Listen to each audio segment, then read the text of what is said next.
Bien, hermano, buenos días. Vamos a abrir las Biblias en el libro de Efesios, capítulo 5.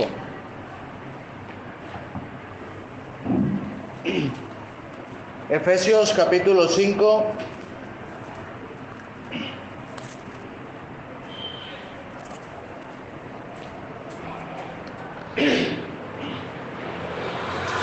Dice así desde el versículo 1 en adelante: Sed pues imitadores de Dios como hijos amados, y andad en amor como también Cristo nos amó y se entregó a sí mismo por nosotros, ofrenda y sacrificio a Dios en olor fragante.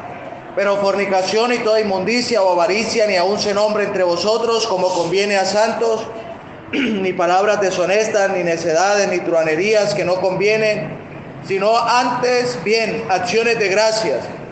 Porque sabéis esto, que ningún fornicario o inmundo o avaro o que es idólatra tiene herencia en el reino de Cristo y de Dios. Nadie os engañe con palabras vanas, porque por estas cosas viene la ira de Dios sobre los hijos de desobediencia.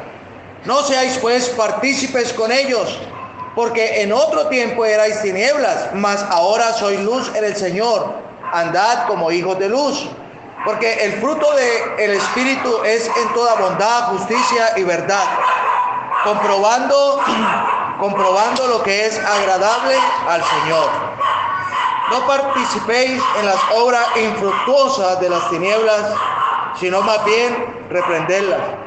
Porque vergonzoso es aún hablar de lo que ellos hacen en secreto. Mas todas las cosas, cuando son puestas en evidencia por la luz, son hechas manifiestas, porque la luz es lo que hace manifiesto todo, o lo que manifiesta todo. Por lo cual dice: despiértate tú que duermes, y levántate de los muertos, y te alumbrará Cristo. Mirad pues con diligencia cómo andéis, no como necios, sino como sabios, aprovechando bien el tiempo, porque los días son malos. Por tanto, no seáis insensatos, sino entendidos de cuál sea la voluntad del Señor. No os embriaguéis con vino, en lo cual hay disolución, antes bien, sed llenos del Espíritu, hablando entre vosotros con salmos e himnos y cánticos espirituales, cantando y alabando al Señor en vuestros corazones, y dando siempre gracias a Dios por todo, al Dios y Padre en el nombre de nuestro Señor Jesucristo. Someteos unos a otros en el temor de Dios. Las casadas estén sujetas a sus propios maridos como al Señor, porque el marido es cabeza de la mujer, así como Cristo cabeza de la iglesia, la cual es su cuerpo, y Él es su Salvador. Así que como la iglesia está sujeta a Cristo, así también las casadas lo estén a sus maridos en todo. Maridos, amad a vuestras mujeres como Cristo amó a la iglesia y se entregó a sí mismo por ella, para santificarla, habiéndola purificado en el lavamiento del agua por la palabra, a fin de presentársela a sí mismo una iglesia gloriosa, que no tuviese mancha ni arruga ni cosa semejante, sino que fuese santa y sin mancha. Así también los maridos deben amar a sus mujeres como a sus mismos cuerpos. El que ama a su mujer, a sí mismo se ama, porque nadie aborreció jamás su propia carne, sino que la sustenta y la cuida, como también Cristo a la iglesia, porque somos miembros de su cuerpo, de su carne y de sus huesos. Por esto dejará el hombre a su padre, a su madre, y se unirá a su mujer, y los dos serán una sola carne. Grande es este misterio, mas yo digo esto respecto de Cristo y de la iglesia. Por lo demás, cada uno de vosotros ame también a su mujer como a sí mismo, y la mujer respete a su marido. Hijos, obedeced en el Señor a vuestros padres, porque esto es justo. Honra a tu padre y a tu madre, que es el primer mandamiento con promesa, para que te vaya bien y seas de larga vida sobre la tierra. Y vosotros, padres, no provoquéis a ira a vuestros hijos, sino criadles en disciplina y amonestación del Señor. Siervos, obedeced a vuestros amos terrenales con temor y temblor, con sencillez de vuestro corazón como a Cristo, no sirviendo al ojo como los que quieren agradar a los hombres, sino como siervos de Cristo de corazón, haciendo la voluntad de Dios, sirviendo de buena voluntad como al Señor, no a los hombres, sabiendo que el bien que cada uno hiciere, ese recibirá del Señor, sea siervo o sea libre. Y vosotros, amos, haced con ellos lo mismo, dejando las amenazas, sabiendo que el Señor de ellos y vuestro está en los cielos, y que para Él no hay acepción de personas. Ahora bien, tal vez hemos escuchado esta porción una y otra vez. ¿Cuántas veces se nos ha hablado de estas responsabilidades? ¿Cuántas veces se nos ha tocado el tema de la carne, de apartarnos de fornicación, de adulterio? ¿Cuántas veces se nos ha hablado de que el creyente, como leíamos en los primeros versículos, no está dado a las palabras deshonestas, no está dado a las necedades ni a los engaños de las truanerías, como dice acá, a la falsedad? ¿Cuántas veces no hemos hablado, hermanos, que ninguno que tome esto como costumbre tiene parte del reino de Cristo y de Dios? ¿Cuántas veces? Hay una invitación acá y en esta mañana no la podemos desconocer. Al leer esta porción podemos ver a Dios en su misericordia nuevamente recordándonos que tenemos unos privilegios como creyentes. Capítulo 1 dice, hemos sido bendecidos ¿con qué? Con toda bendición espiritual. Pero que ahora ya somos diferentes, ya no andamos como aquellos gentiles que en su mente oscurecida, en su entendimiento tan pobre por el pecado y el engaño del pecado, nosotros hemos sido rescatados y nosotros debemos pensar diferente. Ahora, en el capítulo 4 se marca un principio fundamental. ¿Y cuál es? La comunión. La comunión, en primer lugar, ¿con quién es? Con Dios. La comunión con los hermanos es expresada en la medida que yo tengo una íntima comunión con Dios.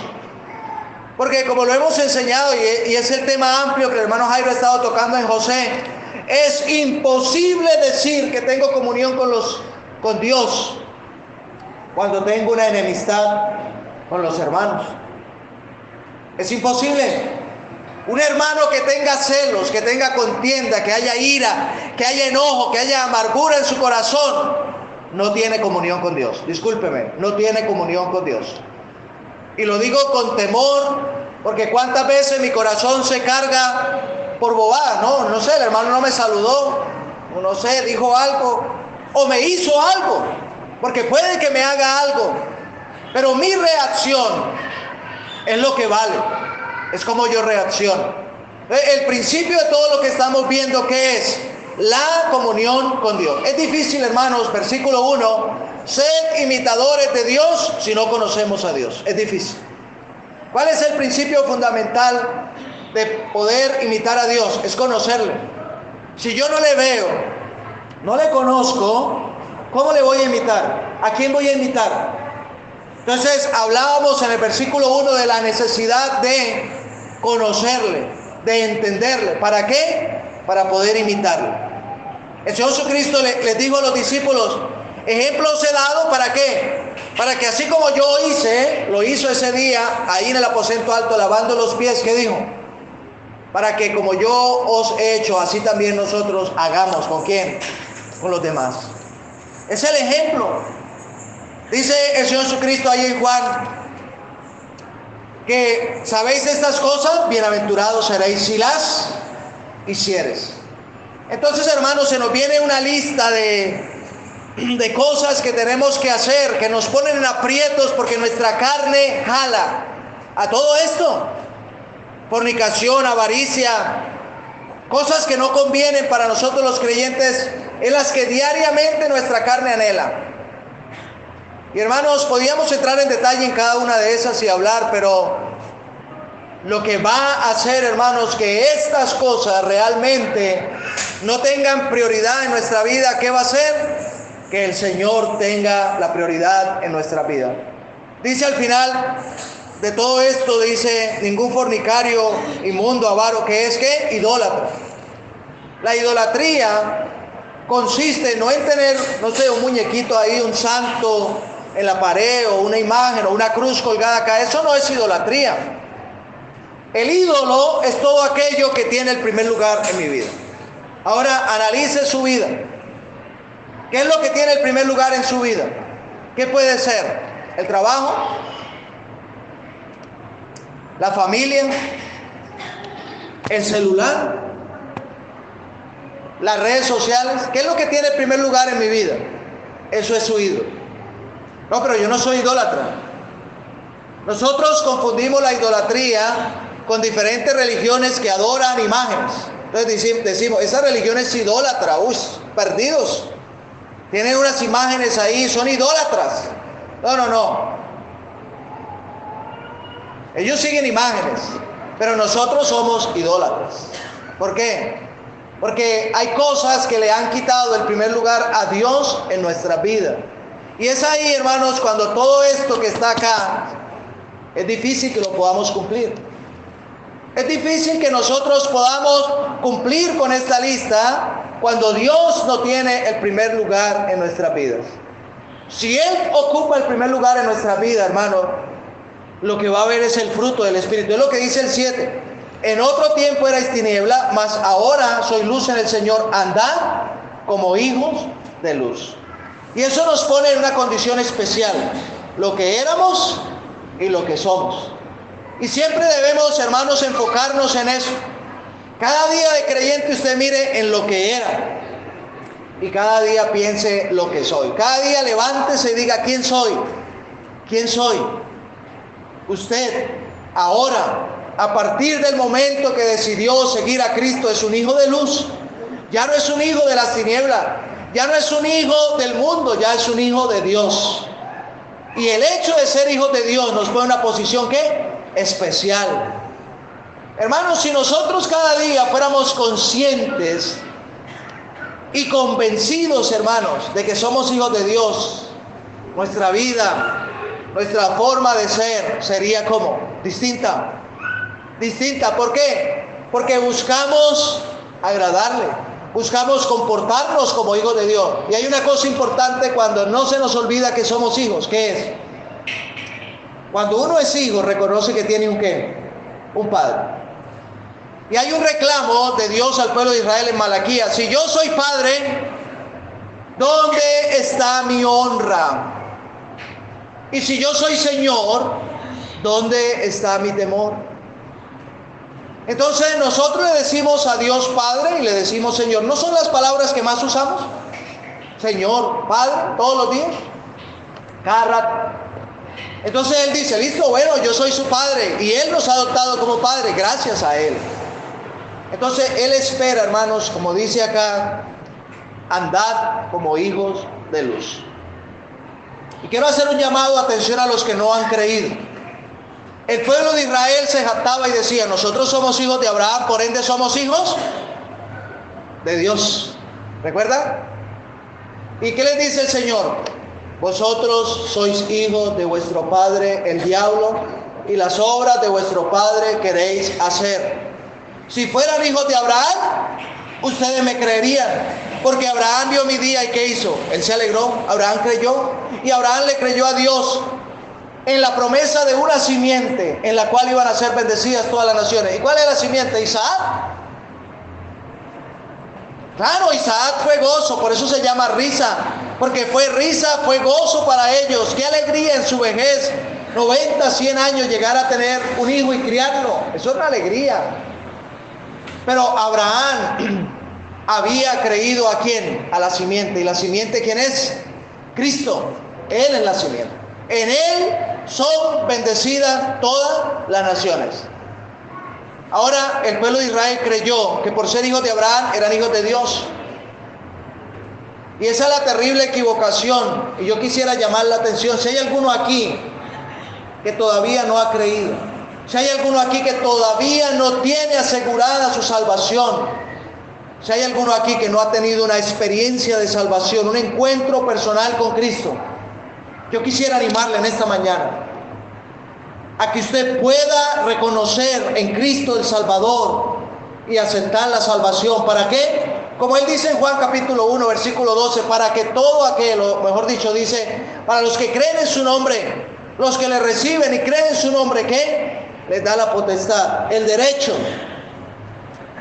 la autoridad legítima de ser hijos de Dios. Un hijo de Dios no se hace porque usted nació en un hogar cristiano, porque ni es de sangre, no es de voluntad de carne ni de varón, sino de ¿quién? Es de Dios. Y se da como le dijo el Señor a Nicodemo. ¿Cómo se da? es necesario nacer de nuevo. Comenzar, así como nacimos acá y usted tiene un padre general que es Adán, pero tiene un padre único, su padre quien le dio vida en este mundo, y usted es un hijo acá, una hija. Usted puede nacer de nuevo para ser hijo de Dios. Cierro paréntesis, eso es lo que va a hacer que su vida sea diferente. De lo contrario, ¿cómo va a estar? Participando en las obras infructuosas de las tinieblas, siguiendo la corriente del mundo. ¿Qué es lo que hace el mundo?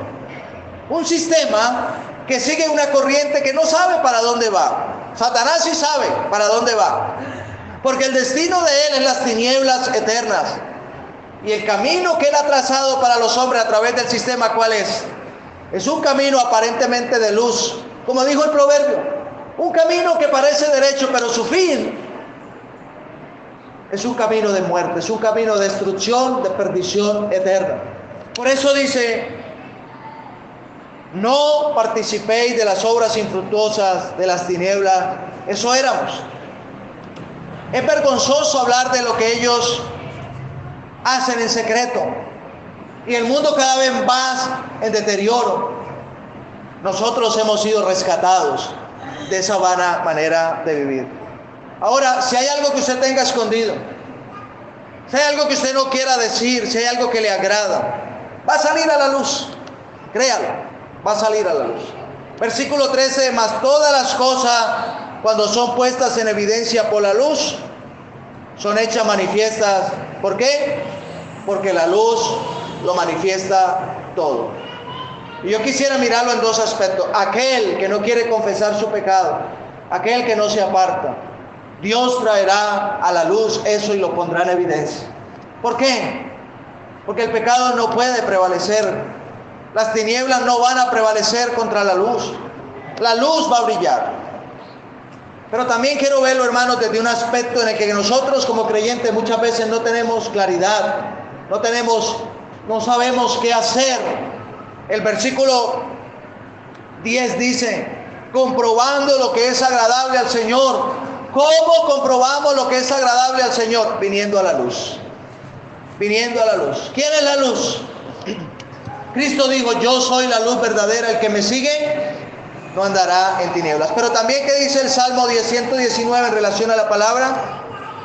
Dice: lámpara es a mis pies tu palabra y lumbrera a mi camino. La palabra, la exposición de la palabra alumbra y hace entender. Nosotros necesitamos luz para poder comprender y comprobar cuál sea la buena voluntad de Dios. Lo primero que debe haber es apartarnos del pecado. Debe ser puesto en evidencia. Dios es luz, no hay tinieblas en él. Si decimos que no tenemos pecado, ¿qué hacemos? Nos engañamos a nosotros mismos y le hacemos a él mentiroso. Pero si confesamos nuestros pecados, él es fiel y justo para perdonar nuestros pecados y limpiarnos de toda maldad.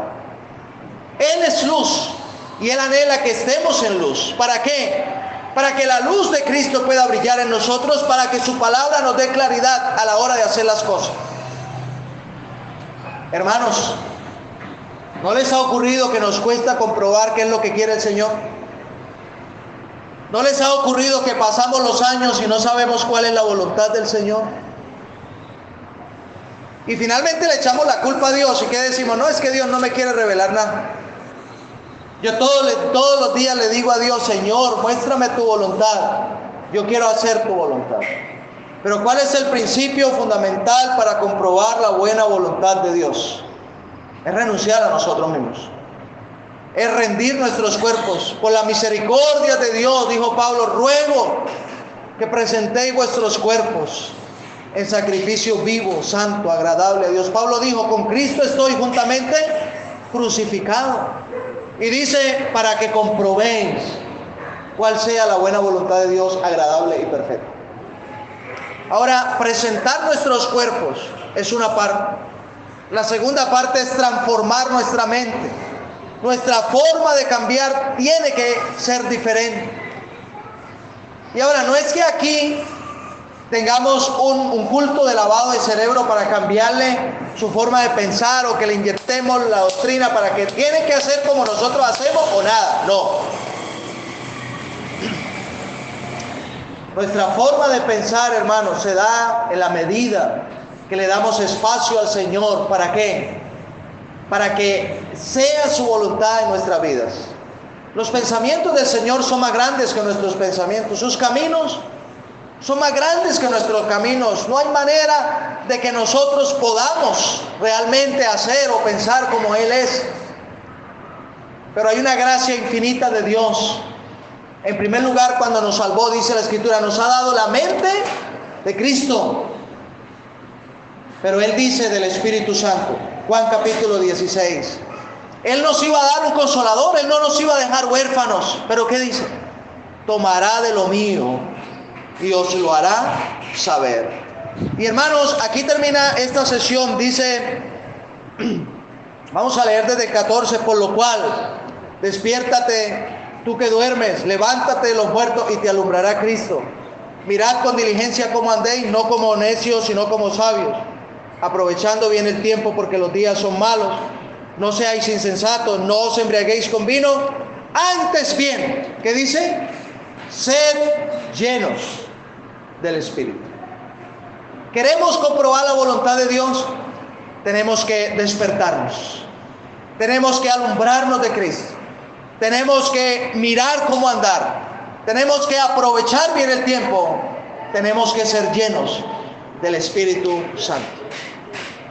El Espíritu Santo no va a tener control en una mente carnal, en una mente que no se rinde, en un corazón enorgullecido. ¿Cómo el Espíritu Santo va a hacer algo?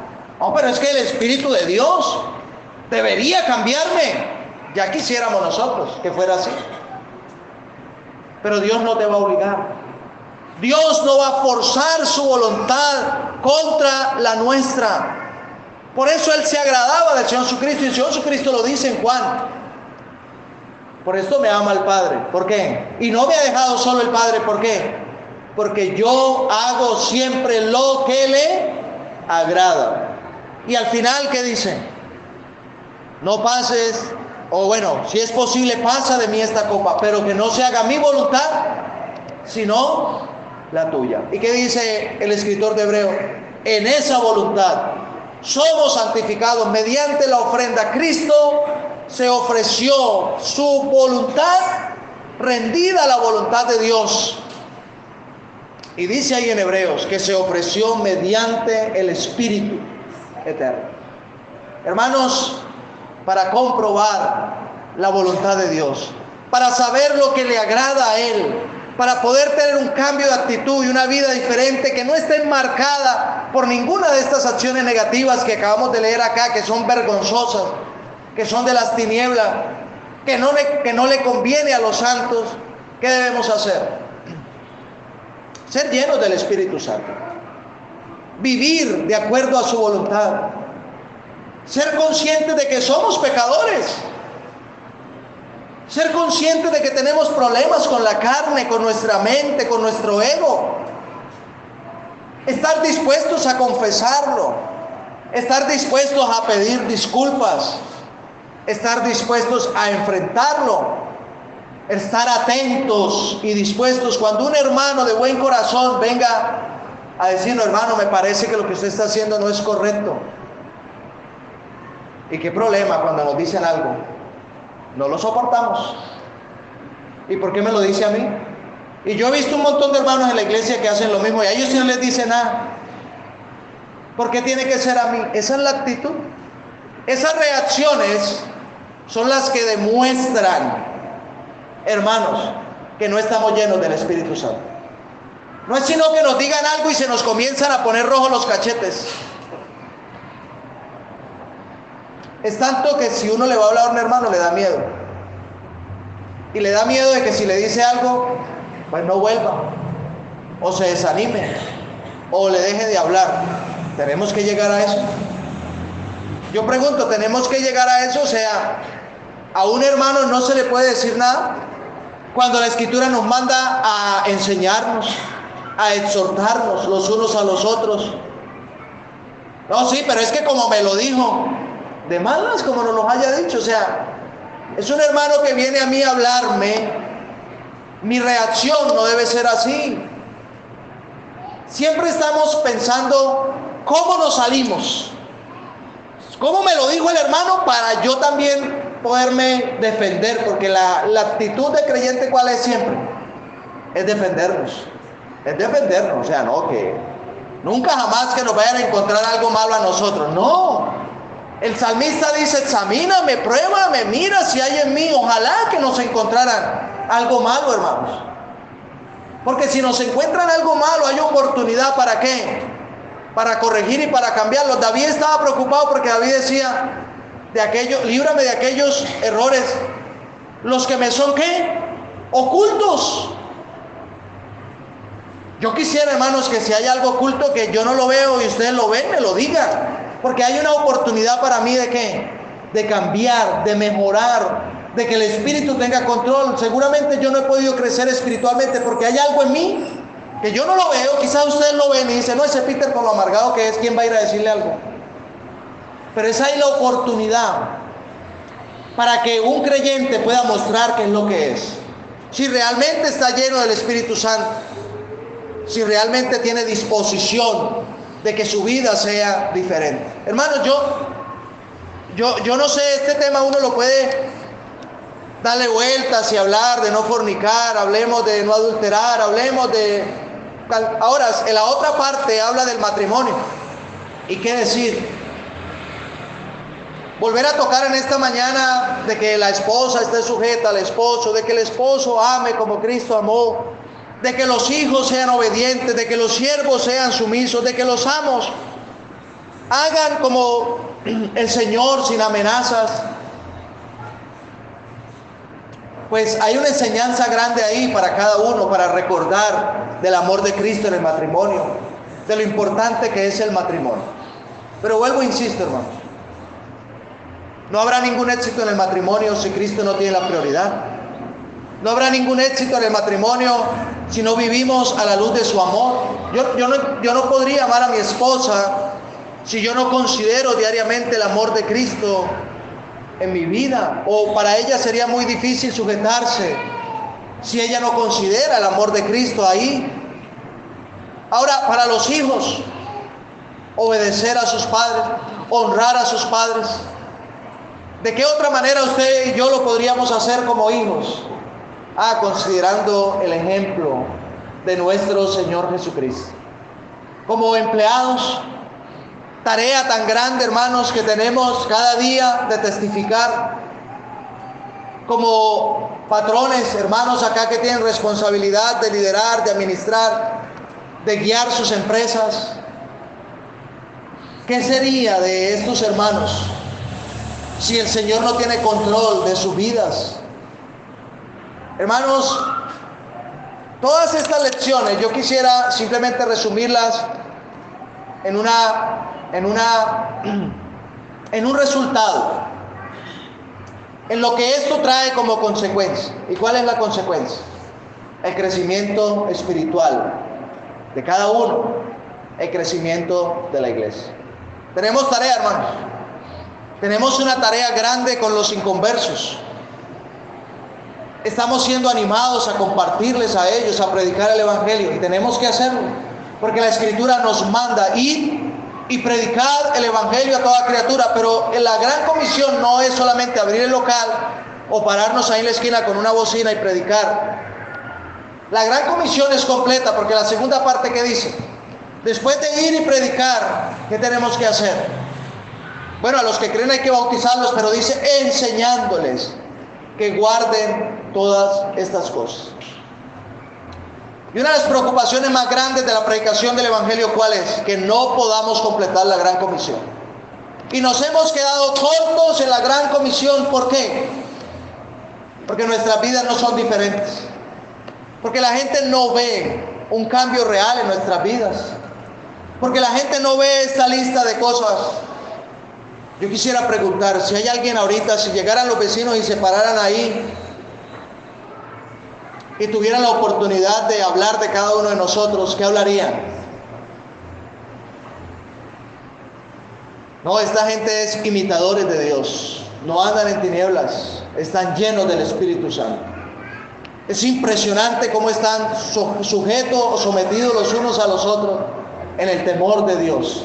Aquí no hay de otra, sino creer. Eso sería lo ideal. Y es una terrible preocupación, hermanos, que nosotros no podamos completar la gran comisión por causa o por culpa de nuestro testimonio. Entonces yo quiero animar a los hermanos. Aquí hay tarea como iglesia de evangelizar. Hay niños que están viniendo.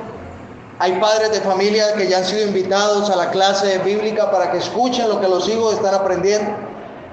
Yo no dudo, hermanos, que en cualquier momento el impacto de esos niños, vecinos nuestros de estas cuadras atrás, ese impacto de ellos en la vida de sus papás, va a hacer que en cualquier momento ellos vengan acá. Tal vez el día de la clausura tendremos muchos vecinos acá, yo eso espero. Pero algo que yo anhelo, hermano, es que nuestras vidas les impacte. Que las personas puedan ver que realmente en este lugar se sigue verdaderamente a Cristo. La gente está aburrida del Evangelio. Esta ciudad está atestada de sectas, religiones por doquier. En cada cuadra, en cada garaje usted nota una congregación. Y el gobierno la llama así. El funcionario público, cuando lo llamé para el permiso después del COVID, me dijo: es que hay muchas iglesias de garaje. El gobierno quiere unificar y saber quiénes son. Eso es vergonzoso. Y tienen temor del engaño, de que estén aprovechándose de las personas, y lo hacen. Nosotros no somos diferentes en la medida que esto que estamos hablando sea una realidad en nuestras vidas. Pablo dijo: nosotros llegamos a ustedes no solamente con palabras, sino con poder, una demostración del poder de Dios. Y habían señales. En muchos lugares no hubo señales, no hubo milagros, no hubo ninguna sanidad, pero hubo poder. ¿Y cuál era el poder? Que Pablo hablaba muy duro, que Pablo tenía una voz elocuente. Pablo dice en sus cartas, aunque la voz de él no fuera elocuente, aunque pareciera, lo tuvieron en poco por cómo hablaba. Imagínense. El poder no consistía en la fuerza, ni cómo gritaba, ni siquiera tenía un parlante o un micrófono de estos de última gama. No. El poder, ¿qué era? Una vida transformada, una vida cambiada. ¿Cuántas palabras dijo Pablo en el Areópago?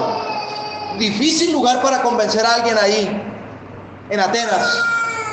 El centro de la filosofía, el lugar de la discusión. ¿Cuántas palabras tuvo Pablo? Bueno, él dio su discurso.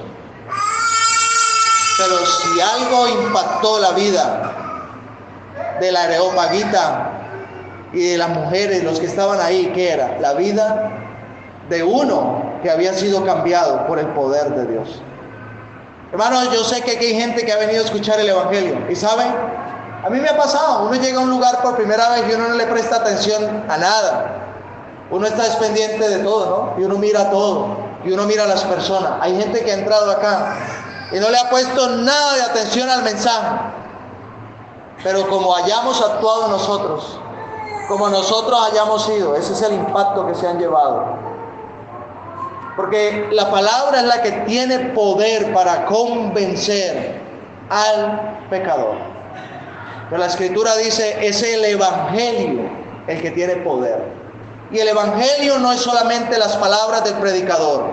El Evangelio es toda una vida transformada, una vida cambiada, una vida diferente. Aquí tenemos la lista. El hermano no habló de las casadas. El hermano no se metió con los casados, que sí deberían escuchar harto para que amen a sus esposas. Bueno, hermanos, en otra ocasión un hermano con más experiencia hablará de eso. Pero yo sí quisiera animarlos a pensar. Todas estas cosas, ¿cómo están en nuestras vidas? ¿Realmente estamos preparados? ¿Realmente estamos en la disposición espiritual para que el Evangelio impacte a las personas? Que así sea, hermanos, que así sea. Ese es el anhelo.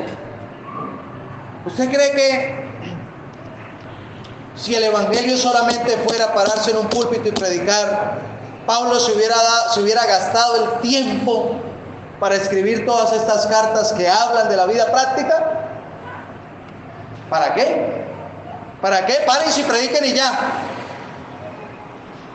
Si fuera así de fácil, hermanos, todos los días nos pararíamos ahí a predicar, créanme.